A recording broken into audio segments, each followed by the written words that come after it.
Assalamualaikum warahmatullahi wabarakatuh. Perkenalkan, nama saya Guntur Dewantoro dari Universitas Bakti Kencana. Pada kesempatan kali ini saya akan menjelaskan bagaimana proses merancang suatu senyawa obat baru hingga beredar di pasaran. Untuk mempersingkat waktu, langsung saja kita mulai. Cara garis besar proses pembuatan senyawa obat baru adalah sebagai berikut. Identifikasi target penyakit, identifikasi target obat, penentuan lead compound, identifikasi struktur activity relationship, identifikasi farmakophore, optimasi parameter farmakokinetik, uji toksikologi dan keamanan, pengembangan dan produksi, dan yang terakhir uji klinis.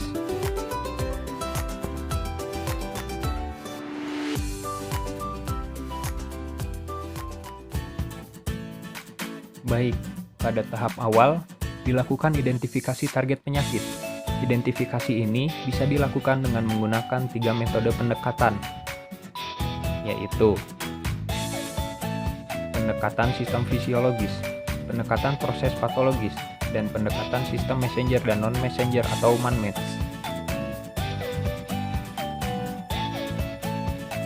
Kali ini saya akan menggunakan metode pendekatan proses patologis. Lalu apa yang dimaksud dengan pendekatan proses patologis? Pendekatan proses patologis merupakan pendekatan dengan melihat dari kerusakan yang terjadi pada tubuh, kemudian dicari molekul yang terlibat dalam kerusakan tersebut, sehingga pendekatan ini akan lebih berfokus pada target molekul daripada organ. Berikut adalah 10 klasifikasi proses pendekatan patologis.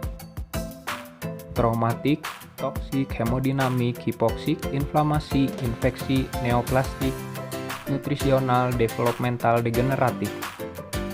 Sebagai contoh, karena sedang ramai dan belum ditemukan obatnya, kali ini saya akan membahas tentang penyakit yang disebabkan oleh infeksi dari virus SARS-CoV-2, yaitu COVID-19. Virus ini memiliki struktur sebagai berikut. Setelah ditemukan penyakit apa yang akan ditemukan senyawa obatnya, kemudian lakukan identifikasi penyakit yang ditimbulkan oleh infeksi virus tersebut.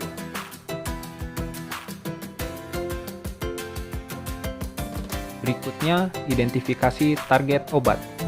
Setelah dilakukan identifikasi terhadap penyakit, kemudian tentukan target kerja obat untuk memberikan efek terapi. Obat harus bisa berinteraksi dengan molekul di dalam tubuh atau mikroorganisme penginfeksi. Target kerja obat biasanya berupa makromolekul, seperti enzim, protein, reseptor DNA atau RNA. Sebagai contoh, saya memilih enzim sebagai target kerja obat. Lalu apa itu enzim? Enzim merupakan katalisator proses kimia. Enzim yang terdapat pada virus COVID-19 adalah M-protease. Enzim ini merupakan salah satu enzim yang penting dalam menentukan kelangsungan hidup virus COVID-19. Selanjutnya dilakukan penentuan lead compound. Apa itu lead compound? Compound adalah senyawa penuntun yang sudah diketahui aktivitasnya. Senyawa lead compound bisa ditemukan secara kebetulan, sumber endogen, sumber eksogen, pengembangan obat yang sudah ada, dan lain-lain. Dan menggunakan senyawa ini sebagai senyawa lead compound. Senyawa ini akan berikatan dengan M-protease. Berikut adalah interaksi antara senyawa lead compound dan komponen enzim M-protease.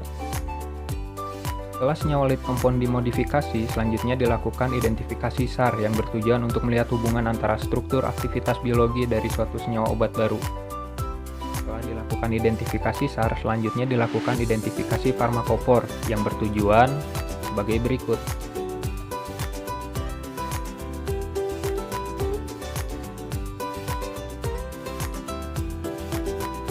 Selanjutnya dilakukan optimasi parameter farmakokinetik.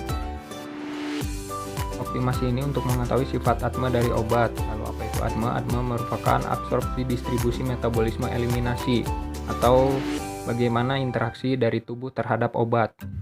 Parameter farmakokinetik harus memenuhi aturan Lipinski Rule of 5. Aturan tersebut antara lain log P kurang dari 5, BM kurang dari 500 Dalton, nilai HbA kurang dari 10, nilai HPD kurang dari 5. Selanjutnya uji toksikologi dan keamanan dengan menggunakan hewan uji seperti tikus, mencit, dan kelinci. Jika senyawa obat dirasa aman, maka selanjutnya akan dilakukan pengembangan dan produksi.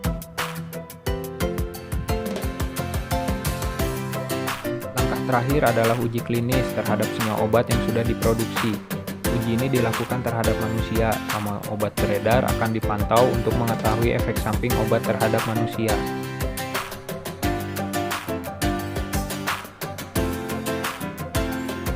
Demikianlah prosedur dalam merancang penemuan suatu senyawa obat baru hingga sampai ada di pasaran. Tentu saja penemuan senyawa obat baru tidak semudah seperti apa yang saya sampaikan tadi, karena akan ditemukan suatu kegagalan dalam proses, dan proses tidak akan mengkhianati hasil. Sekian dari saya, jangan lupa like, komen, share, and subscribe, agar saya lebih bersemangat dalam membuat konten-konten baru yang bermanfaat. See you to next video. Assalamualaikum warahmatullahi wabarakatuh.